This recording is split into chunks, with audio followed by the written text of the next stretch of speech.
10 years from now, we fast forward, it's 2031. What are you doing? What is your daily life like? And what has the world changed into? You must be thinking about this. You know, tell me both, because you don't seem to be losing any speed with what you're doing over there. Do you ever think about that? And what do you think it will be? So while I have a vision of where I think the world will go, I don't know that I'm working at it in terms of this is where it goes 5 or 10 years, because really the future changes literally week by week at the pace of way things are going. But in general, I would say my hope is that there will be this complete open metaverse, right? Where even the largest of companies, just like with open source, are now participating in the open metaverse, allowing for this transaction and trade of these assets, basically built on some form of blockchain. I think there'll be many different blockchains around, but they'll be interoperable with each other. And essentially, we have sort of this asset validation that happens across. And you can really sort of have this freedom of movement and freedom of trade of these assets. And we, as a society, will be paid for our digital activities, through our time and through our data. And I think in 10 years from now, this concept of universal basic equity, I think, is going to be much more commonplace. It may not be called universal basic equity, but it'll be the same concept, because essentially we get paid for our activity in clear terms for the value we provide by adding to that network effect, which then means that we will have a society as well that will have generally more broader equity. So I think it is the framework, to me, where there will be more equity in the world, because we all have the ability to engage in that in capacity, because the constructs of scarcity are no longer restricted with physical limitations, right? And that's the part where people sometimes also struggle with is, well, if it's not actually scarce, right, then why is it valuable, for instance, right? But the scarcity comes from you, because it's your mind, it's your creativity, and it's actually scarce because you're not going to live forever.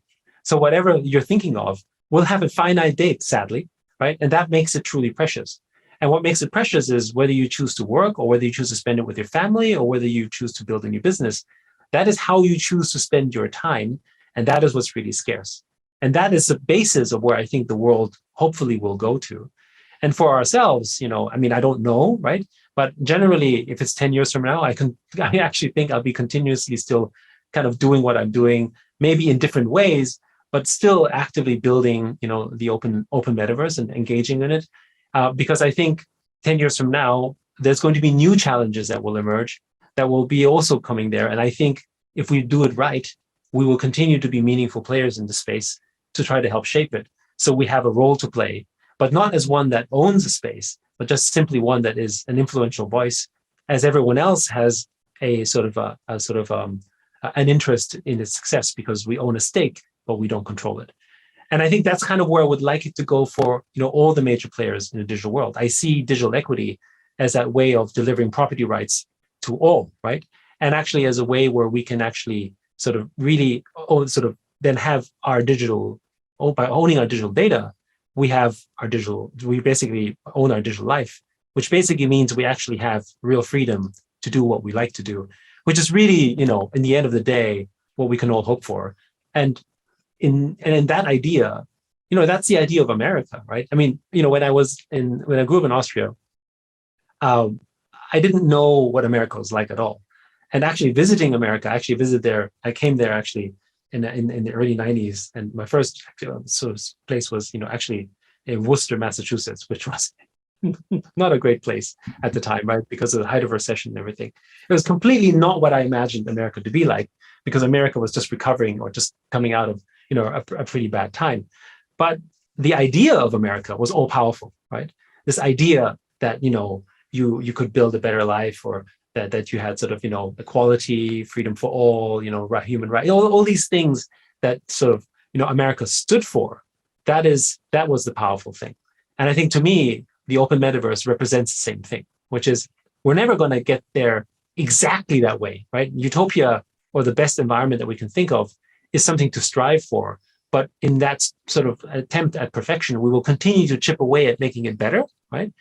And so what we need to do is make people understand how that better future could be like. And therefore, we all want to go there and sort of influence the world that way. So I think this is where we're going to be 10 years from now.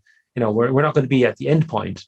I don't think we'll ever be at the end point, but we're going to continuously evolve there and go in the right direction, I would hope. Do you think this is one of the most important inflection points in humanity, whether we can go one way or the other when it comes to the future of our species by owning our own digital property rights? Is it that important? I think it's absolutely important. I think it is, perhaps the most important paradigm that we need to understand. I think we have a duty to tell all of our children and everyone in the world that you must own your digital property. Because if you don't, you will get left out. And if you get left out, in due course, in time, what will happen is that just because of the economics involved and everything, you will no longer be able to participate in that, or you'll be left behind as well. This is the problem about digital divide. This is the problem about, access of information, right? It's all this, it's the same thing. We have an opportunity to actually push everyone roughly at the same time. I mean, of course, it's not exactly the way that it's going to work. But, this type of thing is, I think, really, really important because data is the most valuable resource. And in the future, it's already here anyway. Labor is not valuable at all, right? And so you need to own your stuff. And where are we going to go when everything is produced for you anyway? It must be, that you own property. You must own equity. And it's not going to be physical equity. It's going to be the meta equity, the virtual equity. And you must own that. And I think this is so important. It is so fundamental because this is also the way in which we have stability. You look at governments today, the kind of governments that have high land ownership as a ratio, and that have generally a ratio of property rights that is sort of abundant, I would say, as a percentage distributed through our population, tend to be very stable, right? Because everyone has a stake in that. But the ones that don't, where basically land ownership is distributed really by a small ratio, tend to be quite unstable, right? And that's simply, and the same will be true in virtual equity. It's no different, right? Because at the end of the day, you'll end up working for the minority, and that will always cause unrest.